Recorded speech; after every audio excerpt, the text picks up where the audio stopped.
Dos brillantes matemáticos. Con ello vamos a cerrar la semana. Seguramente que durante la semana en la prensa local, viendo un poco, ojeando, han visto o han leído sobre el particular. Ha sido la representación almeriense en la Olimpiada Matemática Española y ha sido todo un éxito. Han venido ambos, han regresado ambos con medalla de plata de esta cita que creo que se ha celebrado en tierras gallegas, en Orense, creo recordar. Bueno, Javier López, bienvenido, buenas tardes. Gracias. Es el alumno del Instituto de Enseñanza Secundaria Nicolás Salmerón. Enhorabuena por esta medalla de plata, aunque el año pasado, esta es la tuya de plata de este año, ¿vale? Sí. Esta que yo voy a mostrar por aquí, una más. Pero tienes del pasado año, que también te presentabas a esta misma Olimpiada, una de bronce. Ya van dos. Correcto. Ya te queda, en fin, la que te queda, ¿no? ¿Vale? Bueno, con el diploma correspondiente y demás. Este es el diploma que entrega, sí, en Ourense ha sido la prueba, ¿no? Esto es el diploma como medallista de plata en esta Olimpiada Matemática Española. El otro medallista, también de plata, se llama Alberto Márquez y es alumno de la Compañía de María. Buenas tardes, Alberto. Buenas tardes. Enhorabuena. Muchas gracias. Esta es tu medalla prácticamente igual, ¿no? Es lo mismo, ¿no? La medalla es igual, sí. Es la misma, ¿no? ¿El puesto en que quedabais, más o menos? Entre 13º y yo. 13º y tú? 15º. 15º. Bueno, más o menos, ¿no? Parecido. Casi, ¿no? Este es el diploma de Alberto Márquez, salido que su segundo pedido, Javier López Miras. Que el apellido de las madres, siempre a veces que nos los comemos hay que mandarles un gran saludo. Estábamos comentando una cosita que esto yo creo que lo sabemos todos, y ellos más que nadie. Las matemáticas es una asignatura, o que le tienes un amor inmenso e infinito, o que las odias a morir, ¿no? Sí. Vuestro caso está claro, ¿no? Amor, sí. Esto es desde pequeñitos ya, en fin, cuando los primeros pasos en el cole ya las matemáticas era algo que, los números y demás, Javier, que sí, os atraía. La verdad, sí, desde pequeño, como mi familia es muy científica, tanto mi padre como mi madre son informáticos, bueno, pues siempre me han estado inculcando las matemáticas. Los números están en nuestra vida, los números, más de lo que nosotros creemos, ¿verdad? Pero en tu casa me da la impresión que un poquito más, ¿no? Por allí pululaban los números por todos sitios, ¿no? ¿Sí? Pues bueno, sí. Eso está bien, al igual que cuando en casa hay música, es más o menos, por términos generales, hay alguien que se acerca al mundo de la música e interpreta un instrumento. Habiendo informáticos, científicos, en fin, habiendo matemáticas en casa, pues esto es normal, ¿no? Claro. Bueno, en tu caso, Alberto, ¿cómo fue esto? Pues a mí más o menos lo contrario. ¿Sí? En mi casa son los dos de letras, mis dos padres. Bueno. Pero, por ejemplo, mi padre sí que tiene mucha curiosidad, inquietudes por la ciencia y demás, y yo también las tenía, y entonces sí que me han cultivado un poco ese ámbito, y entonces yo desde pequeño sí que tenía mucha curiosidad. Y al final, sobre todo en segundo de la ESO, participé en una olimpiada de matemáticas de Tales y tuve un buen puesto y ya empecé a... Vale. Pero en fin, el que saques un 10 en un examen y lo sigas repitiendo, saques buenas notas, eso dice mucho de vuestro talento y de vuestro interés por la asignatura. Pero cuando te planteas, a mí esto me gusta de verdad, esto es algo que a mí me inquieta y me llena, el mundo de los números, el mundo de las matemáticas. Pues bueno, por mi parte, en segundo de la ESO tuve un profesor que a mí siempre me ha gustado resolver retos y esas cosas. Y en segundo de la ESO mi profesor de matemáticas me propuso un ejercicio que salía de los niveles de lo que se estaba dando. Sí. Y claro, tardé bastante tiempo en resolverlo y eso me gustó, me gustó que tuviese tanta dificultad. Ese reto, ¿no? Que supuso resolver el problema, ¿no? Y claro, y a partir de ahí pues ya vi que en matemáticas había muchos más retos y me gusta mucho la lógica con la que se piensa en matemáticas y pues poco a poco. ¿Habéis suspendido alguna vez un examen de matemáticas? Sí. ¿Ah, sí? Yo sí he suspendido. ¿Tú has suspendido matemáticas, Alberto? Sí. ¿En qué curso esto? En segundo era eso. Bueno, es como un despiste, esto que te dejas llevar un poco, ¿sí? Sí, que no te miran las fórmulas y esas cosas, y al final... Oye, contame así resumidamente de qué va la Olimpiada Matemática. ¿Qué retos? Hablando de retos, Javier y Alberto. Son problemas, imagino, ¿no? Lo que hay que resolver, ¿no? Sí. Son 6 problemas que se distribuyen en 2 pruebas de 3 horas y media cada una y 3 problemas en cada prueba. ¿De qué tipo de problemas? Bueno, son problemas muy distintos a los del instituto, porque los del instituto normalmente se da un tema, se dan la fórmula y simplemente tienes que aplicarla. Bien. Estos no, suelen ser matemáticas muy básicas, que matemáticas quizás de primero o segundo de la ESO, pero que tienes que tener mucha lógica y mucho ingenio para decir, anda, pues si hago esto puedo avanzar en la solución. Vale, así que son muy distintos. Hacen que salga esa faceta un poco de investigador, ¿no? De buscarte un poco la vida, ¿no? De aplicar las matemáticas que uno sabe, pero a un problema que aparentemente parece asequible, fácil, pero luego no es así, ¿no? ¿Sí? ¿Había nivel en la Olimpiada?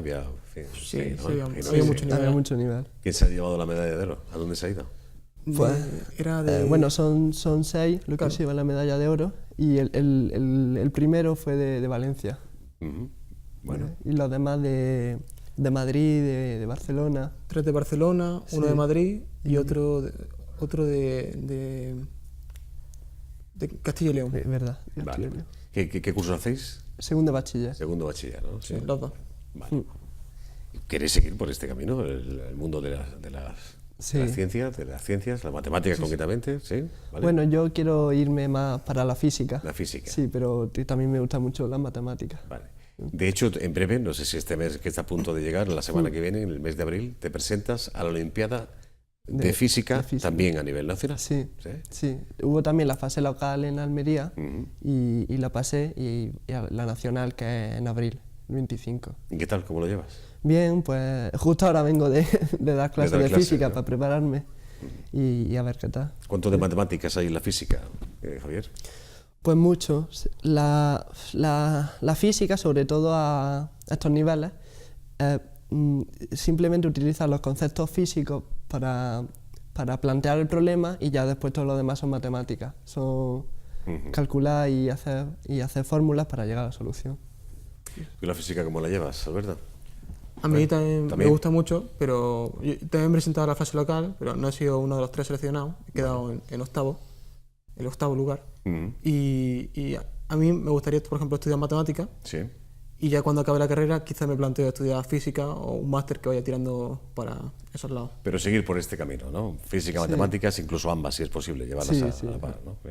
En un futuro, ¿para hacer qué? Con los conocimientos que adquiridos. A mí me gustaría mucho investigar, claro. Como he dicho, como me gustan mucho los retos, Vale. me gusta... La faceta de investigador. Sí.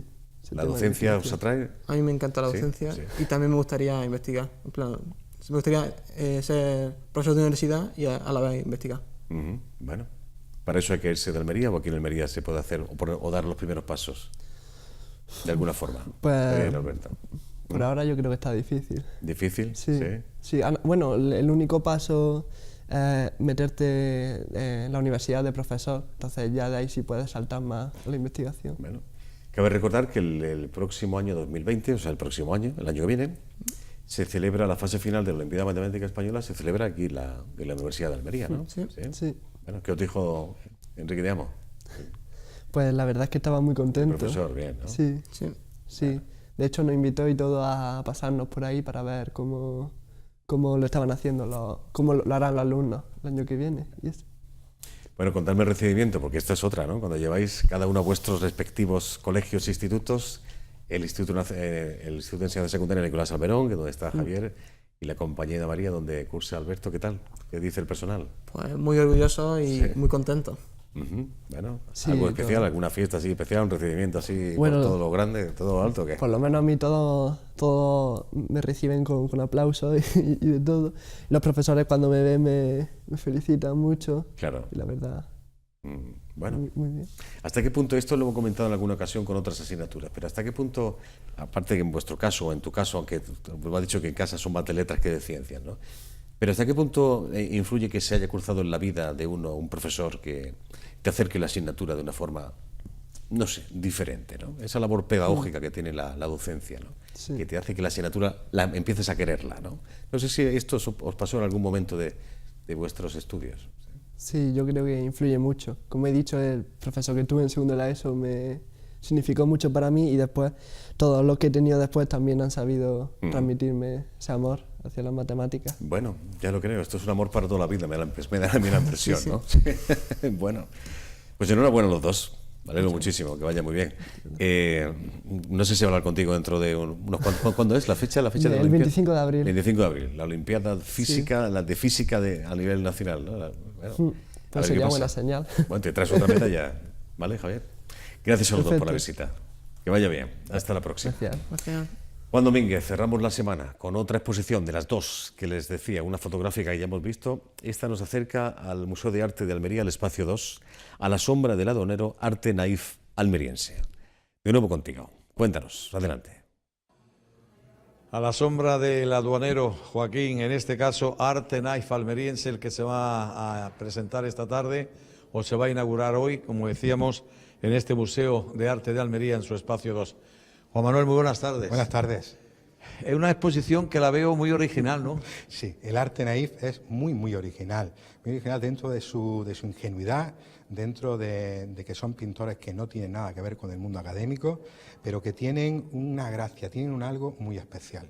Personas que por lo que estamos viendo y veremos ahora a través de las imágenes, da la sensación de que no estudiaron nada de tema de bellas artes, ¿no? Ninguno tiene estudios de bellas artes. Ninguno de los que tenemos aquí, ninguno tiene. De hecho, casi todos tenían otra profesión y se dedicaban a pintar en sus ratos libres.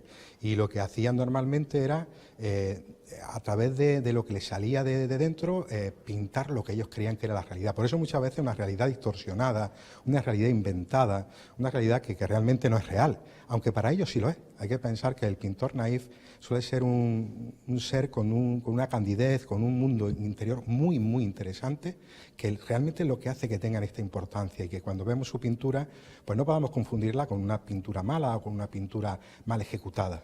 Aunque bueno, como antes comentábamos antes de empezar aquí, muchas veces pueden parecer que son pinturas de niños. Pero no lo son, efectivamente. Además, los espectadores ya lo están viendo, son pinturas que tienen una composición, que el artista tiene intención de crear algo bello. El niño no compone, el niño dibuja. Claro, el niño dibuja sin más. Ellos tienen intención de componer. De hecho, algunos de ellos, dos en concreto de los que tenemos aquí en la exposición, tanto los que están viendo ahora, que es Miguel Capel, un pintor que nace en Gotchar, en una pedanía de Sorbas, se va con 19 años a la inmigración, lo normal en España en aquella época, después de la Guerra Civil, y va a terminar recalando finalmente en Hospitalet de Llobregat, no me salía el nombre, en Barcelona, y allí va a ser donde va a realizar una obra pues con una soltura, con una gracia, que es lo que realmente caracteriza a este tipo de pintura. Nunca estudió pintura, él renegaba de ser naif. De hecho, hay una frase de él muy característica que dice que no hay nada más estúpido que ser naif. Y realmente él es un pintor naif y él sí quiso vivir de su pintura. Es uno de los casos junto con la pintora María Dolores Casanova, una pintora que también nace en Almería y muy jovencita se va a empezar a trasladar por distintas localidades españolas porque su padre era carabinero, pertenecía a ese grupo que conforme cada vez que lo ascendían, pues le tocaba un nuevo traslado. Y termina haciendo su carrera entera en Valencia. Está considerada una de las grandes pintoras, ya no naif, sino simplemente una gran pintora valenciana. Y ella también quería vivir de su pintura. Y luego tenemos dos casos extrañísimos, dos casos de personas que van a empezar a pintar ya en su madurez, ya una vez jubilados, como son la obra de Vicente Ferrer Vicente, que es lo que están viendo ahora. Ahora mismo están viendo nuestros espectadores, acaban de ver el desembarco de San Indalecio en Pechina. Bueno, puede parecer el dibujo de alguien que no tiene un dominio de la composición, pero sin embargo vemos que está contando una historia. Es otra de las características que tiene este tipo de arte, que cuentan una historia, nos están contando un relato, en algunas ocasiones con un tinte autobiográfico muy importante, y en otras ocasiones simplemente lo que ellos imaginaban. Hay una vista que van a llegar ahora mismo a una vista de un cuadro que se llama Agua Dulce, que si alguien reconoce ahí Agua Dulce, más allá de la costa, pues yo creo que es casi que algo, un milagro, ¿no? Bueno, creo que hemos omitido lo más importante, que son de 4 artistas, Vicente Ferrer, María Dolores Casanova, Miguel Capel y Pedro Gilabert, y todos ellos almerienses de cepa. Efectivamente, almerienses y además con un reconocimiento muy temprano. El gran especialista, o uno de los grandes especialistas en este tipo de pintura en España fue Vallejo Nájera, psicólogo muy reconocido, un gran escritor y además un gran amante de esta pintura. Y él ya desde el año 70 y algo, 75, 76, él ya reconoce a los 4 pintores almerienses, a estos 4 artistas almerienses como entre los grandes. Bueno, a los 4 no, a los 3, perdón, porque Vicente Ferrer sí habían comenzado y de pronto ya entra en esa enciclopedia, pero Pedro Gilabert empezará un poquito más tarde su carrera como artista, porque Pedro Gilabert no empezará hasta que no se jubile y empezará de la manera más tonta, por decirlo con una frase que todo el mundo va a entender, cuando le digamos que empieza cuando se jubila y quiere llenar ese hueco que le ha quedado después de la jubilación y decide empezar a tallar con madera de olivo, además con una herramienta muy rudimentaria. con navaja, con un hacha, algo que nada tiene que ver con la gran escultura, pero que sin embargo le hace sacar un mundo de una potencia expresiva impresionante. Juanma, para terminar, me están llamando poderosamente la atención las fotografías de los artistas y aquí me parece que habéis tenido la colaboración de dos grandes fotógrafos. Sí, tenemos la suerte de tener grandes amigos y además grandes fotógrafos. Las de Vicente Ferrer son de nuestro amigo Pérez Siquer, Carlos Pérez Siquer, y las de Pedro Gilabert son de Rodrigo Valero, dos grandes artistas que además están representados aquí en las salas permanentes del museo y que en cuanto les comentamos qué era lo que queríamos hacer, qué habíamos propuesto y queríamos su ayuda, los dos nos dijeron inmediatamente que sí. Entre otras cosas porque nos decían que ellos habían tenido la oportunidad de conocer a los dos artistas y decían que tenían eran personas con tal candor y con tal amabilidad que era imposible no negarse. Bueno, y hay una cosa que los espectadores no van a ver, pero que nosotros sí estamos escuchando un poco de fondo, y es que hemos tenido también la suerte de que uno de los documentales que se hicieron a Pedro Gilabert en vida se va a estar reproduciendo continuamente en una de las salas del museo, porque creemos que es una forma también de recuperar al artista a través de su palabra y su vida al final. Juan Manuel, muchísimas gracias, amigo. Gracias a vosotros. Joaquín, a la sombra, no te he preguntado el aduanero, rápido. El aduanero es Henri Rousseau. Es el primer naif que va a empezar a pintar y el que lo van a reconocer desde ya finales del siglo XIX como el gran naif contemporáneo. Gracias. A la sombra del aduanero, arte naif almeriense, Joaquín, la exposición, magnífica exposición que se inaugura esta tarde, como decía, en el Museo de Arte de Almería, en su espacio 2. Así es. Gracias, Juan Manuel, como siempre, por tus explicaciones. Bueno, recomendación teatral, no solamente la que hemos hecho durante la tarde, de fuera vendrán, quien de casa nos echará, Morboria Teatro, en un ratito a las 9 en el Maestro Padilla, en ese mismo escenario de cara a mañana, sábado día 30, dentro de las jornadas de teatro del Siglo de Oro, aparece la compañía Noviembre Teatro que dirige Eduardo Vasco, también con otro clásico, evidentemente. Hablamos del Siglo de Oro. Entre bobos anda el juego. Nos vemos el lunes a las 6:30. Que disfruten del fin de semana. Gracias. Adiós. A una dama con barbas veo. Quedo, espérate, que vienen de Toledo. ¡Vino me la gana!